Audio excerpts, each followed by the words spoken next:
Hello guys, আমি তো ভুলেই গেছি তোমাদের সাথে রাখির দিনের ব্লগটা শেয়ার করতে। চলো শুরু করি। যেহেতু রাখির দিন ছিল তাই সকাল সকাল চান করে সোজা চলে গেছি গোপালের কাছে, গোপালকে রাখি পরাতে। এই রাখিটা আমার জেঠি বানিয়ে দিয়েছে, খুব সুন্দর তাই না?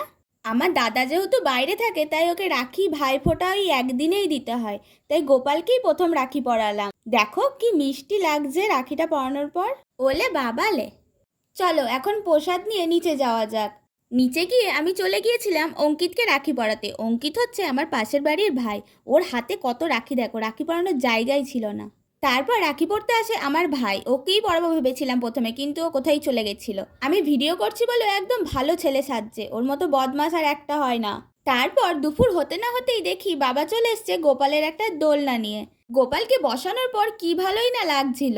দুপুরে খাওয়া দাওয়া সেরে আমি একটু ঘুমিয়ে পড়েছিলাম, সেটা তোমরা আমার মুখ দেখেই বুঝতে পারছো। সন্ধে হতে না হতেই ঋদ্ধি চলে আসে রাখি পড়তে। তারপর রাত 9টার সময় রাখি পড়তে আসে অর্ঘ্য। অর্ঘ্যকে রাখি পরাতে পরাতে দেখছি বিট্টু ডাকছে, তাই বিট্টুকেও রাখি পরিয়ে দিলাম। অর্ঘ্য আর বিট্টু দুজনেই আমার ভাই হয়। এবছর আমি আর কোনো দাদাকে রাখি পরাইনি, সব ভাইদের রাখি পরিয়েছি।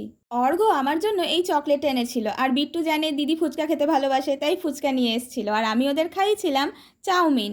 আর ছোটদের দিয়েছিলাম চকলেট, সেটার আর ভিডিও করা হয়নি।